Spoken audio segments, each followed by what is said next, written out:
Say it, don't spray it. Here's your look at Mattel Master Universe Origins Cobra Khan, Evil Master of Snakes.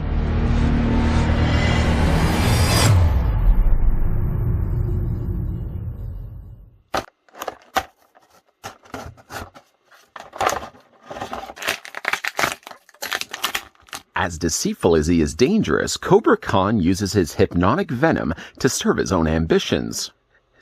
Just before we look at the venomous Cobra Khan, let's grab the tape measure just to see how tall the figure stands.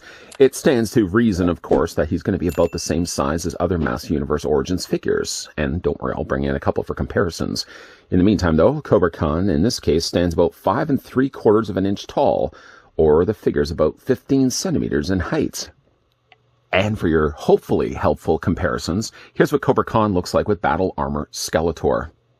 It's about the same size, give or take. Maybe I would say Skeletor is just a tad bit taller than Khan. Here's what he also looks like with Mosquitor, simply just because I never get the chance to bring in Mosquitor, and I love me Mosquitor. Mosquitor also does bring up a rather interesting idea, though, as well, because the figure was a deluxe figure. It came with an alternate head sculpt. Snout Spout, though I really should have had the chance to bring him in, was also a deluxe figure, and that one also did have, like the classic figure, the option to spray water. Cobra Khan, I think, was a figure back in the 80s that also was a figure that sprayed water, but unfortunately with this newer release, not only is he not a deluxe figure, but Mattel also just removed altogether the water spraying action. The following things come included with Khan. First, though, the figure comes included with an instruction sheet. More of the instructions are there just to tell you that you can remove parts like on Khan, like his lower half. You can remove his boots, you can remove his arms, and yeah, you can remove his head. This immediately goes into recycling right after these reviews. I always think it's just a waste of paper. What's not, though, is a waste of paper is the included mini comic. Although I have to admit I've done a job, unfortunately, cutting the corner of this. Using a knife in the opener of these ASMR unbaggings, unboxings, always end up leaving these comics in sometimes worse states than they started with. In this case, I've cut the comic on the top corner. I am also going to be looking at the other figures from the Snake Men series, including, for example, like Ratlore, for example, on the back. So I'm hoping between those then other two figures we're going to be looking at, I'm going to be able to save the comic a lot better than what I did here. Also indicated here on the back is Boltman and Snake Armor He-Man. Boltman sounds like a villain, a bad guy, a final boss from a Mega Man game. If you, though, flip through the comic, this one's actually called Rise of the Snake Men. You see that there's Boltman actually featured in here, along with Snake Armor He-Man, Battle Cat. There's what was her name? Drawing a complete blank now, of course. But as I flip, though, through the pages, you can see there's Cobra Khan. He doesn't, unfortunately, have the fanned-out head. You can see where the sides of his face jet out, which is, again, one thing I really wish that this figure could have been then a deluxe figure, not only to include this head sculpt, but also, again, bring back the water spraying function. Anyways, we flip then through it.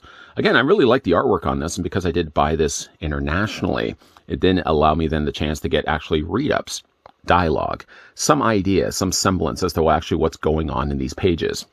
Anyways, that's the comic. We're going to put that also to the side. The one thing that also comes included with Cobra Khan, I believe, is the pistol that was first included with Zodak. It looks almost identical. I think the one that came included with Zodak was red, perhaps. This one actually just happens to be molded in all orange. It does go into his hand, although it only goes, unfortunately, into this hand here, not the more relaxed hand for obvious reasons. Just plug this in place, and now Cobra Khan can have a pistol that goes pew, pew, pew, pew, pew, pew, pew. The other thing that comes included with the figure, while omitting, unfortunately, the water spraying action, is he does actually have at least an attachment piece that goes inside of his mouth that does look like he's spraying venom. The venom in this case has actually been molded here in more of a kind of glowing green plastic. As you can see, there's a plug here on the end. You simply just take your figure and just lodge it in there. Just lodge it in his mouth. Just lodge it in his mouth. And you can get him somewhat spraying venom.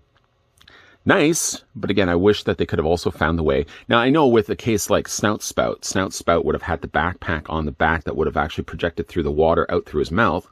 I think with Cobra Khan, it would have actually been built into the figure.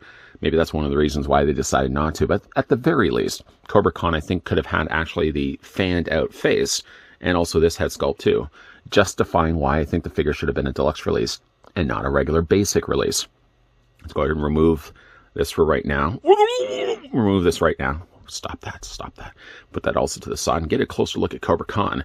Unfortunately, because of the gimmick, it does sort of do away with any sort of believable sculpt, at least from his mouth. He always will have his mouth open like this.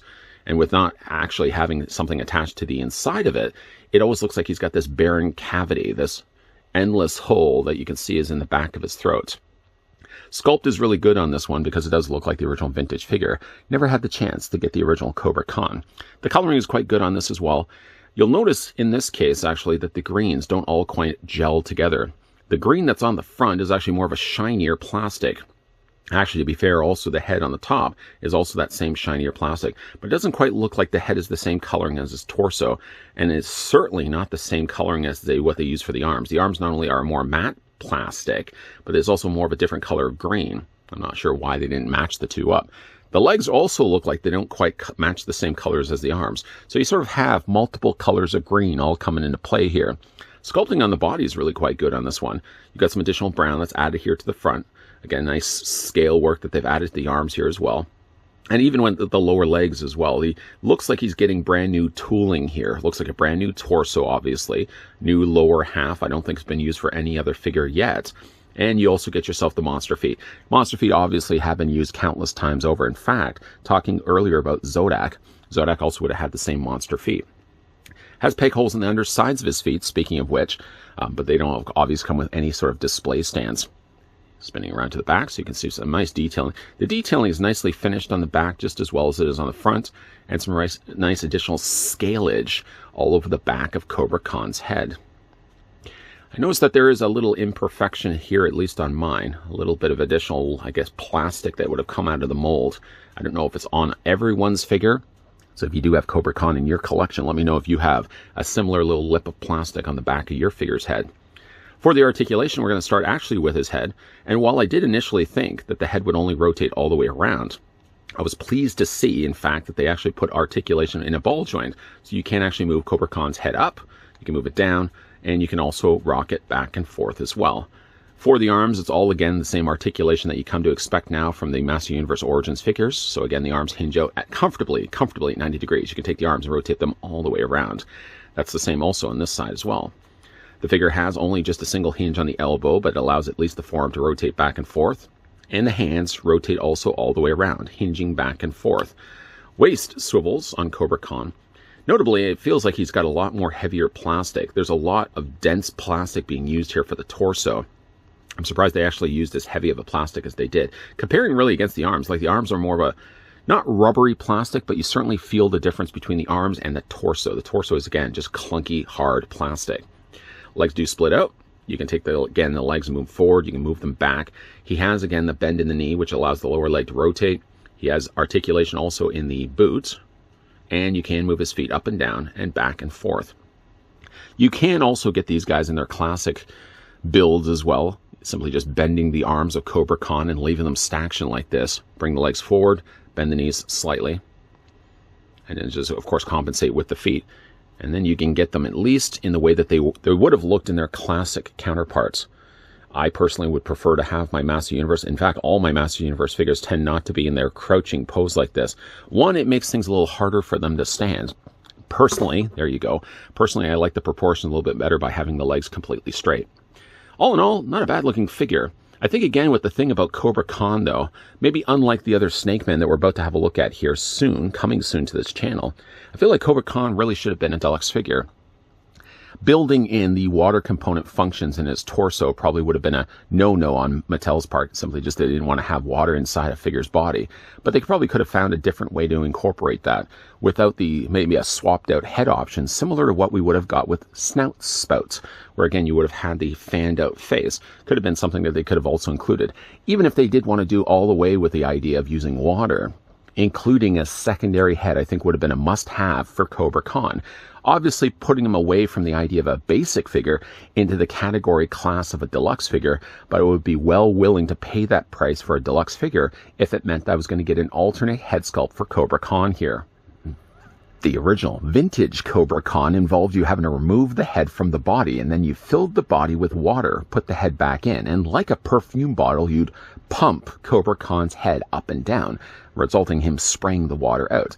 I can understand, certainly now, looking at it, why Mattel didn't want to incorporate water. You never really want to have water sitting inside, left untouched, for that to ferment, for that to mold. You don't want that to sit inside the body of any plastic figure.